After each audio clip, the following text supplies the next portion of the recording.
34 here in Phoenix, Arizona, and I am on my way home.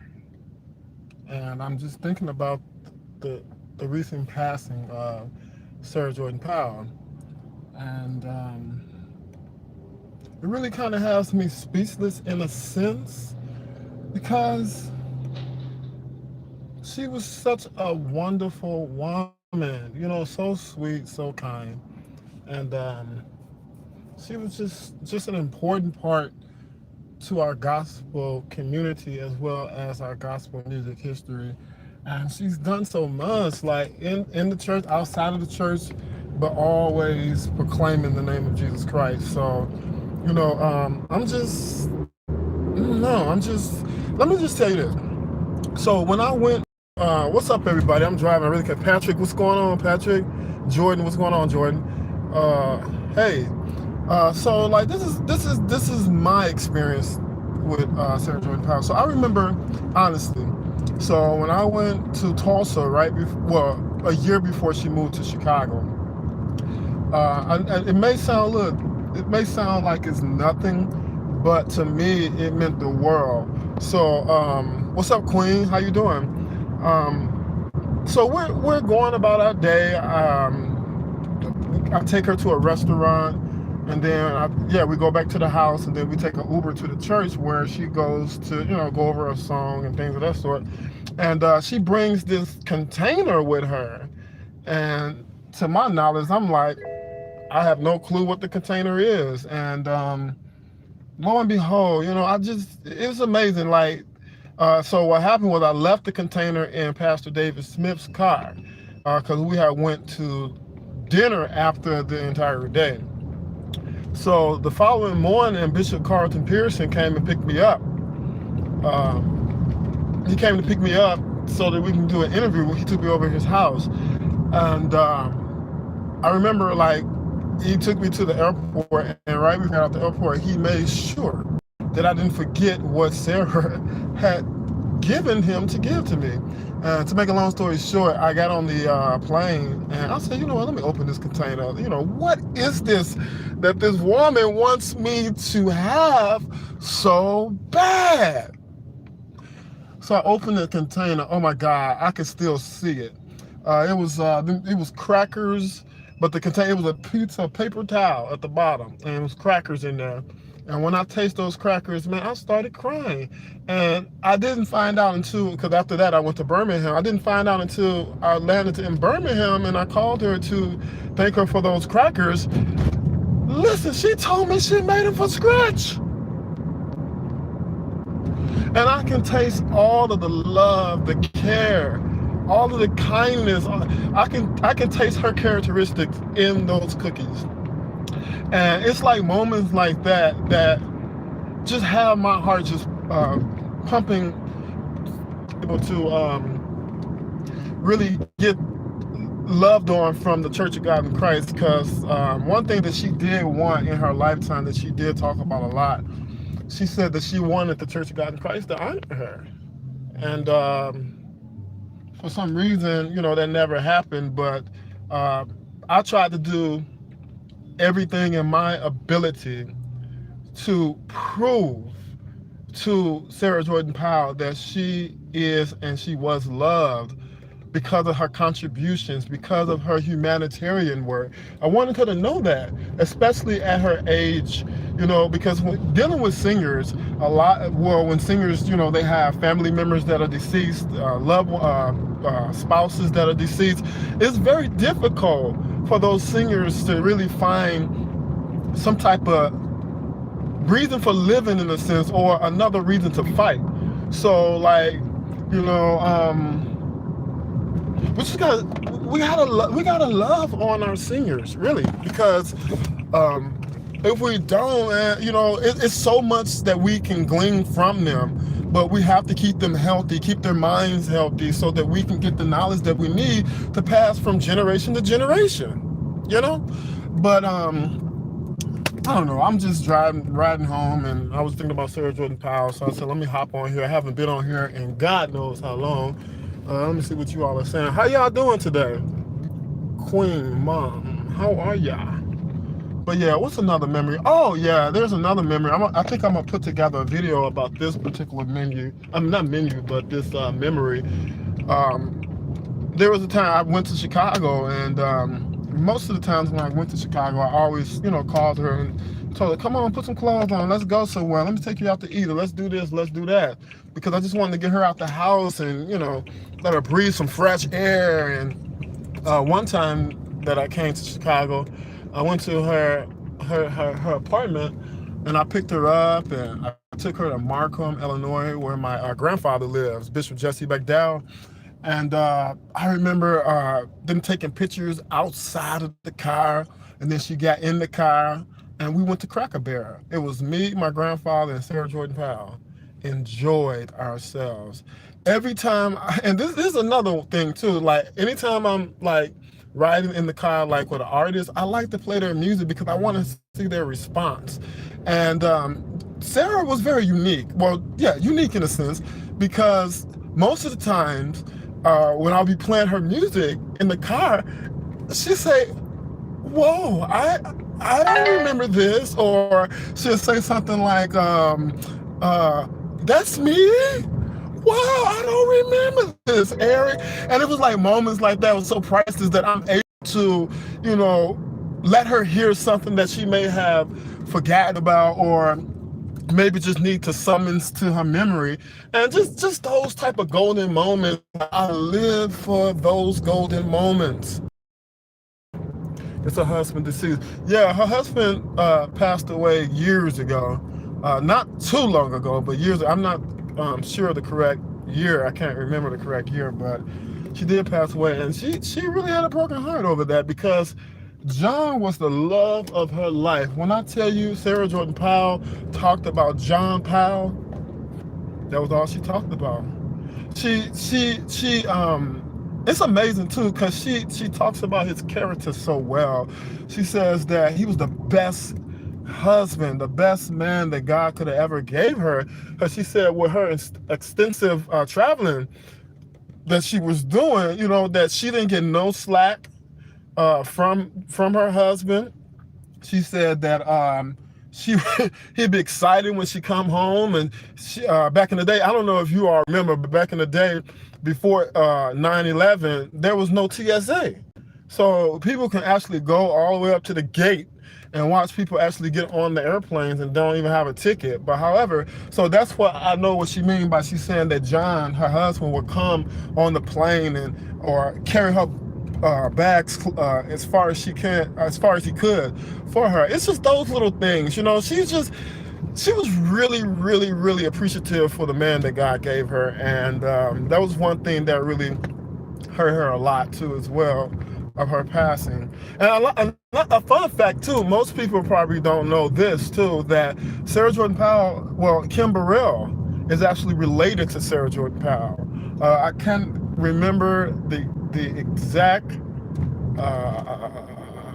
connection, but I think it has something to do with Kim Burrell's father. If somebody know, put it in the comments, but I think it has something to do with Kim Burrell. Well, not I guess, but he started this label. I think it was Hope Song. Yeah, Hope Song. And DJ Rogers had went and got so many gospel artists, and he just gave them a taste of his producing, his style, and Sarah was one of them. DJ Rogers actually produced an album. I think the name of that album was entitled Simply Sarah. And it was a beautiful album. Sarah has a lot of music. She recorded at the Illinois, at the Department of Correction of Illinois, at Cook County Jail. Oh my God, back in the 70s. Could you imagine like a woman bringing the gospel into Cook County Jail in the 70s, like at the White House, what I mean? She's traveling abroad. She's with Ray Charles, so many things. But most of all, man, it's just her spirit. And that's the thing that I'm gonna miss the most. But I don't really have any regrets, because I know for a fact that I did my due diligence in proving and showing her with my actions that I really live, because they mean a lot to me. So, they become a part of me. I consider them family. So like when someone passes away, it really hard. And I had just talked to Sara actually probably like maybe 4 days ago. Probably not even 4 days ago. And then got the word that she passed. So I just wanted to talk a little bit about Sara Jordan Powell. Nothing too deep or anything like that, but thank you all so much for supporting Gospel Diaries. I promise you there's going to be some more interesting content coming real soon in the future. I'm excited too. I'm going to start doing some studio tapings as well, you know, doing some having a studio set, as well as continue to go in the living rooms and on the front porches and the churches and, you know, everywhere we go. So yeah. Gospel film. I listened to her God So Loved the World in 72, that 72 record yesterday, and it tore me out. Yeah, it's really good. She has some fast numbers too. Most people know her from When Jesus Comes, but she has some fast numbers too, some up-tempo numbers as well. And here's another priceless memory before I get off. Dr. Charles Clancy is the one that actually corresponding through mail. Like I still have letters and cards that she mailed me, you know, and it went from there. Lord have mercy.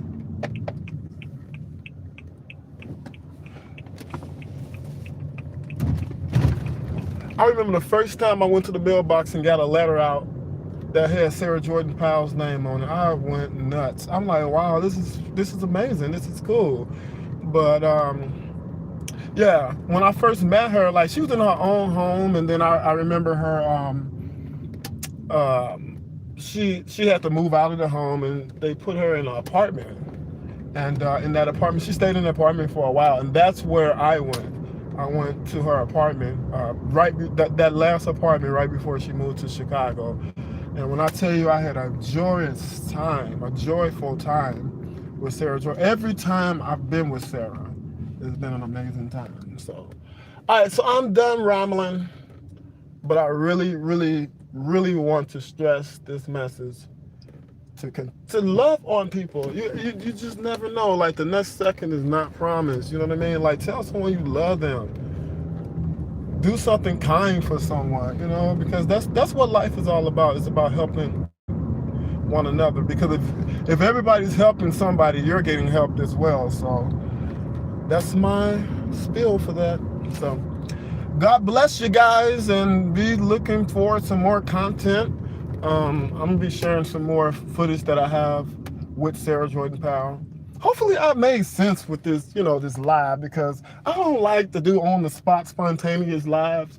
So sometimes I'm like, okay, what else to say? But just speak from your heart. I guess, you know, it always touches the heart. So it is what it is. So, all right, you guys, be on the lookout. More content on Facebook, more content on IG, and definitely more full-length interviews here on YouTube, Gospel Diaries.